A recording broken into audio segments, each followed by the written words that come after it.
with the hair back, pulled back over there. All right, because there's a delay with that screen. You are good with that one, so we can start. Oh, YouTube. You can start. Good afternoon, everyone.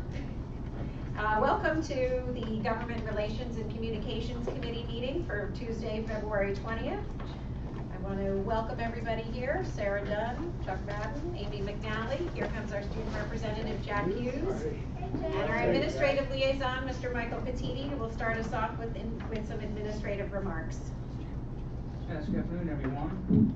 So, first off, we'll notice that we are all now streaming on YouTube for the second consecutive month of testing the solution of streaming. And I thought that since we tried this last month and we were unsuccessful, let's try it again and see if we can see ourselves, staring at ourselves. It's been removed by us. Elaine, is that going? Is that working? Do you notice that it's working? I was trying to authenticate and it wasn't like letting me get to that screen, so I'm not quite sure. So that's what I'm trying to go online to check. I'm trying to go online to check right now. So perhaps we'll come back to that. But we were trying to. This is supposed to be the second month. We test streaming live to YouTube in addition to our MediaCast solution, which we've been using for a few years now. We hope to show us all on the screen, but we'll come back to it. So a member of the public also inquired about how we would evaluate YouTube. And so we were, again, hoping to show it to get an idea of what it looks like compared to what we normally are used to seeing. But even that, at this point, wouldn't be really an apples-to-apples comparison, because the equipment we have is so much better in terms of video quality that's feeding into YouTube as opposed to what you see there. So while we can look at the two and see what the streams look like differences, we have to realize that the equipment we're using to broadcast, just by that alone, is going to make that inferior to the YouTube stream currently.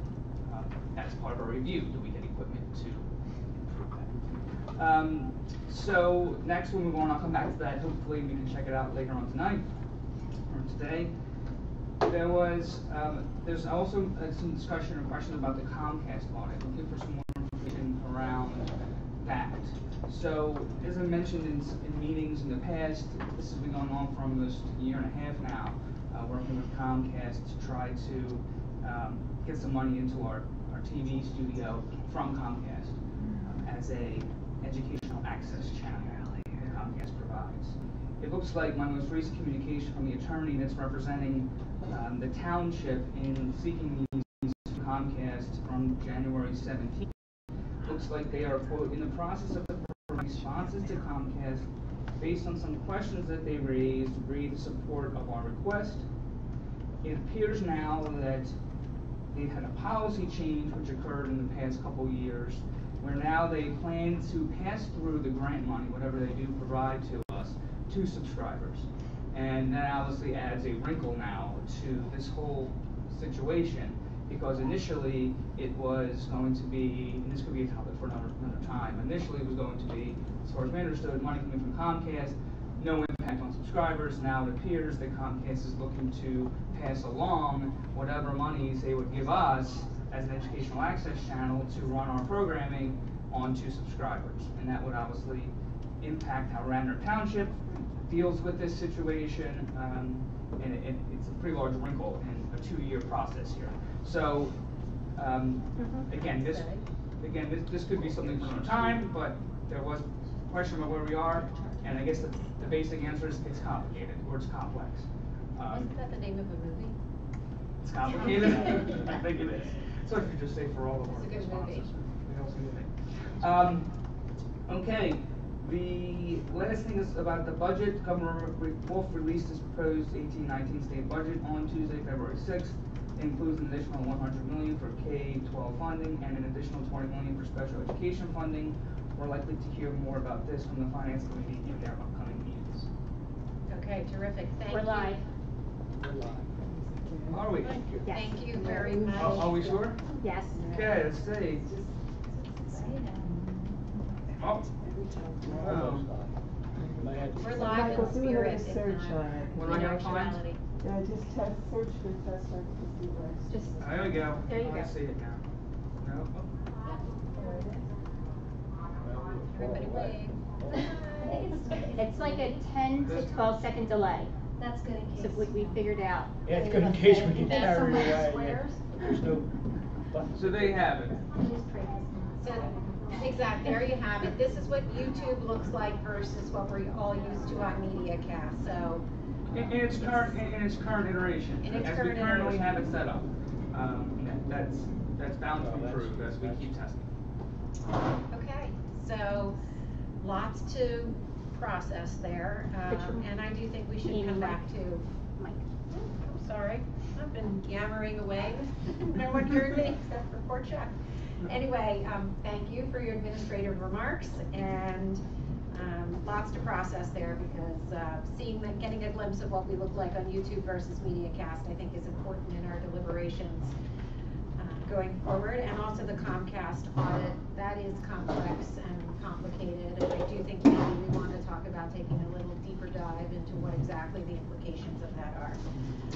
So that said, let's move on to public comment. Can I ask a question? Sure, I'm sorry.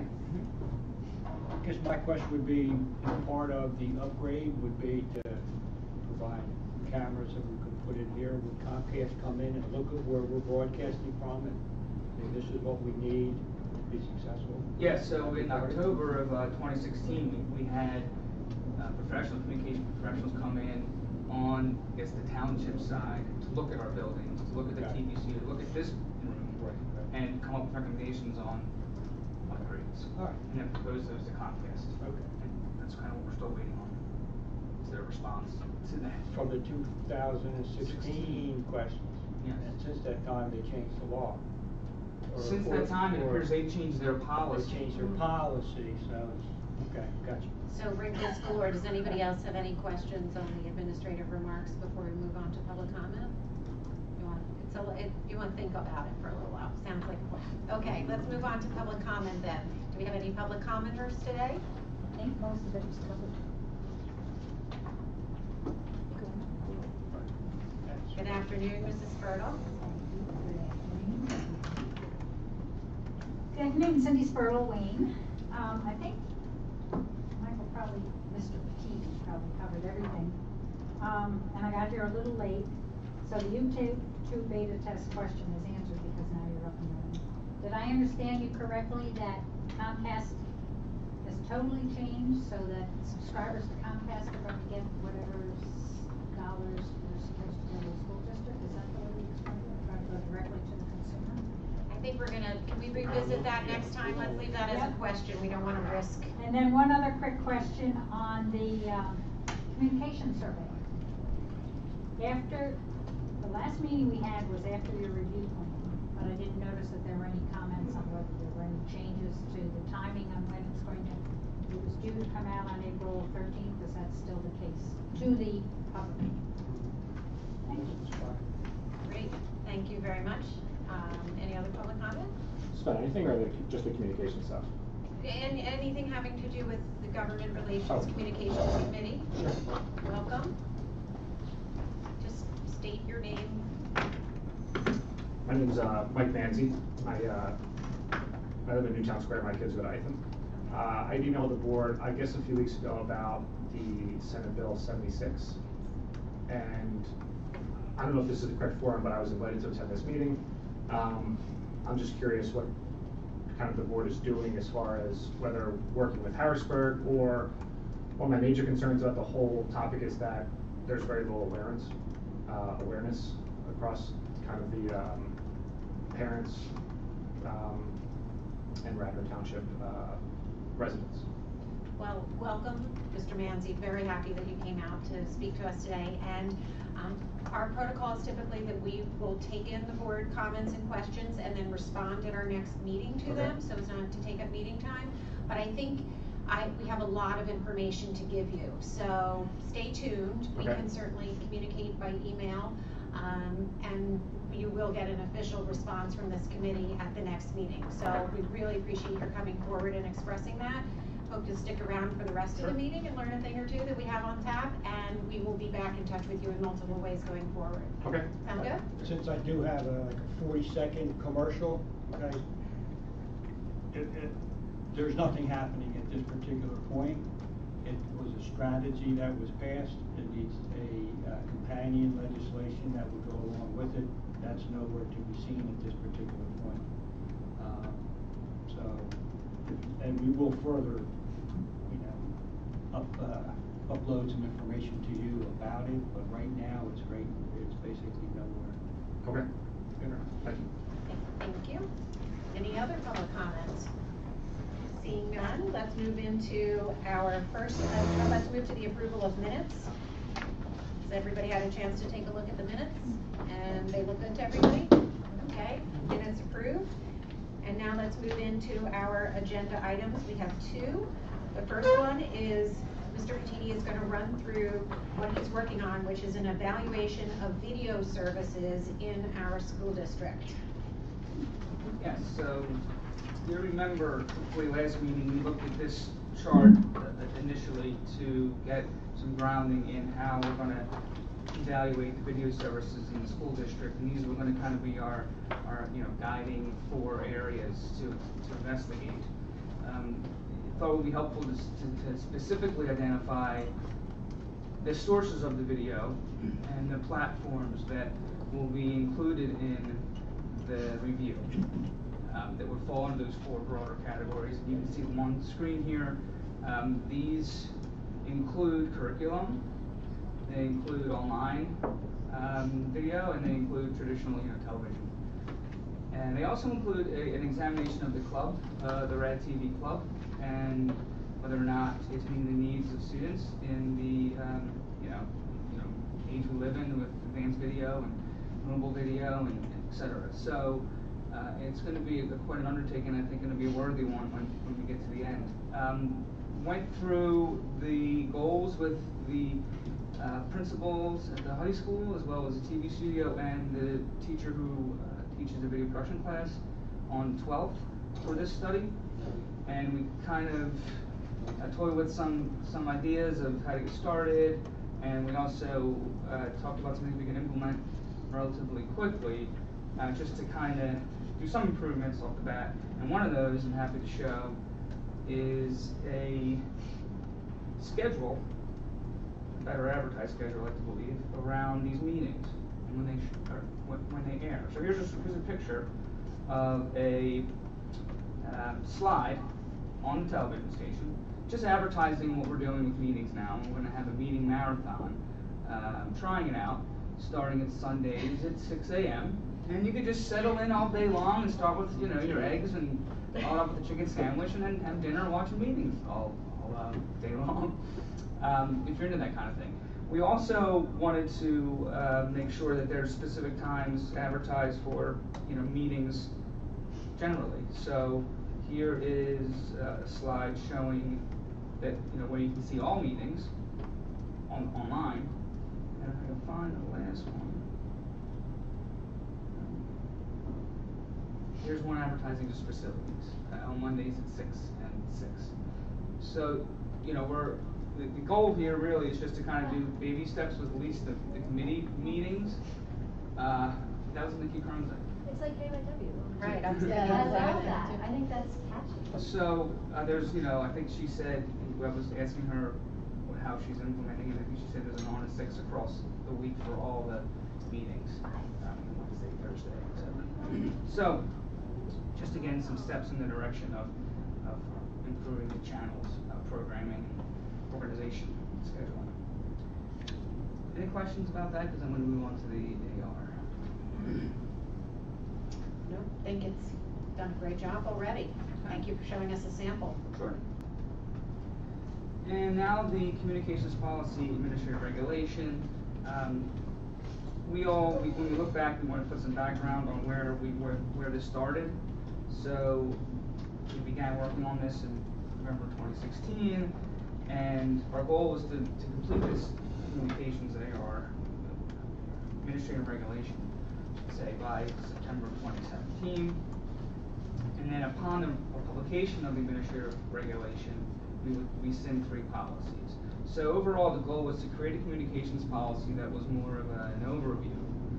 And we passed that in June of 2017, and then the administrative regulation would be kind of the meat of the policy and the guidelines section. So the important thing to note at the bottom of this PowerPoint is why it's delayed, and that is because of ongoing projects that came about in the interim from when this project began. And those projects are mainly the technology integration study and the website accessibility situation. So for those that might not be completely aware of those 2 subjects, the technology study is currently ongoing, and it's looking at how we what kind of devices we use in our schools. And part of that investigation unexpectedly uncovered that we need some guidelines around communications and what kind of technology we use, teachers, to communicate with parents, and to get some more guidelines around the consistency of those communication tools so that our parents can have expectations of where to go to get information from the faculty.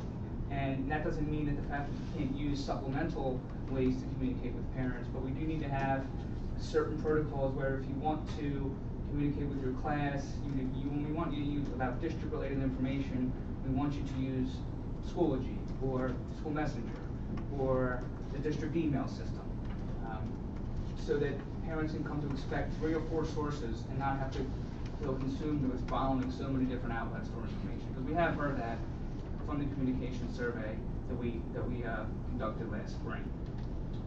So with that all in mind, here are the sections that are currently in the administrative regulation.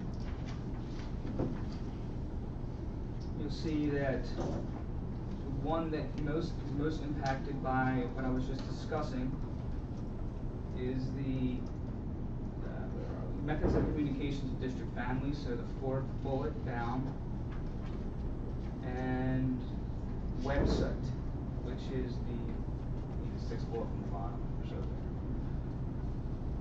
the website section is 6 pages long because it comes from the United States Department of Education's Office of Civil Rights, and they requiring us to insert language about our commitment to accessibility and other standards in a policy that's due March 30th. That's another reason why the policy's been delayed, because we're waiting on language from OCR that we could, in a way, Radnorize to fit the needs of our website and what we do here. So, those two things are the major kind of obstacles, I guess you could say, to getting this completed. The good news is that because we have until March 30th, it seems that there is a deadline that OCR has, in a way, established for themselves to make sure that we get what we need and we can finish things up. That's not the only thing holding things up, but it is something that I want to make sure we understand. The website section was 4.5 pages. The policies that we're replacing are 6 total pages, because the AR itself is 10 pages, which sounds like a lot, but you have to remember the policies that are going away: news media relations, publications, and the other one. Public relations. Public relations. So news media, PR, and publications. They're 6 pages in themselves. So it's kind of like if the website section is 4.5 pages already, there's gotta be some stuff left over for the other sections. And then you'll see some references there where a lot of this content was pulled from, including different local districts, the National School PR Association, and then the current RTSD policies, including procedures such as the facilities rental form. Some information on that form was helpful. I know that we're going through a process of looking at that, but some information on that form was helpful in distinguishing groups of stakeholders. So that's really where we are, and the hope is that the next meeting we can discuss this being in its close to final iteration for March 30th. Thank you. Thank you, Michael, for both items that you walked us through. And thank you, Michael, for both items that you walked us through. Does anybody on the committee have any questions about what Michael shared with us today? Yeah, I have a quick question. For clarification, when you said that the OCR website accessibility agreement, that website section is due March 30th, is that it's coming from OCR and it's due to us by March 30th, not that we have an obligation to them? No, thank you for clarifying. It's we have an obligation to them to Okay. complete it by March 30th. Got it, that's, okay. But we have received most of the information that I need to put into the policy is good. Okay. It's that if that's due by March 30th and it's included in the AR then needs to be done by March 30th. Because, you know what I mean, it needs to be passed by, the district by March 30th. And the AR has things like, again, the tech study stuff and other things that are outstanding that, I hope that we have to kind of have something at least passed by then, and if we have to add to the AR later, which is the good news about an AR, it can be modified. We can do that if there's some areas that we had to kind of forego to get it done by March 30th. So Michael, when you say, there's a reference to policies and to the AR, and I'm mindful of the fact that the policies have to go through the policy committee and have reading periods. So is the OCR requiring us to change our policy or requiring this to be included in our administrative regulation?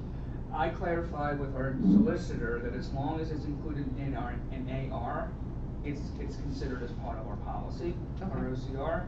So, because we passed the policy long before right, and I just this didn't want to have to situation came up. Okay. So we don't have to amend the actual policy. Anybody else have any questions on what was presented today? No? No, Chuck? Okay, I have two quick questions, I think, Michael. One, I'm not sure I don't think you mentioned it, the evaluation of the video services in the district. What's your timetable for that? It's a good question because that again, we're looking at the tech study, and that's going to come up hopefully quickly what comes through that. The real reason for the meeting was to kind of establish that timeline. I guess to get started on establishing that timeline with the principal and whomever else, because it would take time, and imagining they would know more about this in the building, to change a curriculum, or to put in new projects that would allow us to have more video on TV from students in that class. So honestly, I'm not at a point now where I could say there's a definitive timeline to finishing it, but we're working on developing. Okay, so, but maybe that's a subject we can come back to, so that we get maybe an interim report here or there on how that all is going. It sounds like a big, but important project. And the administrative regulation, I don't know if this is possible or not, but I do know that sometimes we have multiple ARs that support a policy. So when I start to hear about an AR being 10, 12, whatever pages, maybe that's a question for the solicitor as well, is it possible to break the AR into multiple ARs covering different areas? So just a suggestion. And I apologize because this is kind of going back, but back to the issue of the videos and the streaming and the audits, this Comcast piece, just so I'm clear, because I think Mrs. Fertile had the same confusion I did. Are you saying Comcast is going to, whatever grant they want to give us, they're going to give to subscribers, or are you saying they're going to bill back that grant to subscribers? I'm saying that, for one, I don't know any of this is definite. I want to get that disclaimer out first. Okay. What I hear from what has been reported to me by the attorney for the township, Comcast is exploring the option of whatever monies they would give to the school districts to help fund and help run their TV studio. They will then in turn those fees over to being subsidized by or paid for by subscribers. So they're going to bill the subscribers for whatever they give us. That is what the email read, came through from the attorney. Okay. Yeah, no, that's fine. That's what we were. I wanted to understand that because I think if they're Chuck and I are thinking along the same lines, if they're already charging a governmental fee, where's that? Right. So right. that's fine. And I get that you don't have that information. I just want to make sure we got that clarified. Yes. Thanks. And I don't know to the extent to which this is even happening, I should say. All right, well, great. That was all good communications information, so thank you very much. And we have a few things to keep our eye on. I guess also the public communications survey is going to be folded into the AR at some point, right? How did, at some point when we do the AR or just after, we might modify it again? I'm actually glad you reminded me of that, because that is important part of our survey is going to be on the TV station. The public communication survey is going to be on, do you watch the station? Do you know about the station? Do you know anything about it? So that's going to affect, in a way, what comes up through how our video study goes, and how the AR, potentially the AR unfolds. But we don't have to hold up the AR, I don't think, for the results of that survey. Okay, so that's what I'm saying, you're gonna have the AR ready by the end of March, and the results, the public communication survey will be happening sometime after that, and anything that's pertinent to the AR based on the survey will be added, et cetera. Yes, exactly. Okay, all right, great, thank you very much. Is there any new business? I have some business things. I think my new business is around SB2, and that we need to discuss it, and we need to see whether or not the board would like to join into a resolution. There are many school districts around the area that have passed resolutions that are against it. So we can either kick it off. My understanding is it may be coming up for a vote. We're going to have feedback. Maybe coming up for a vote in 4 to 6 weeks. It may pop back up. And we have opposed it before, but I don't think with the resolution. Okay. Meaning our district, we haven't. Well, I would say we've not officially come out against it. I don't think at this point.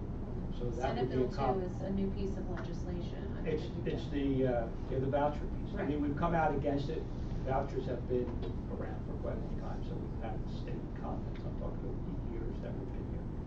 So most recently, there was a push by PSBA to have districts first covered, or we just did this.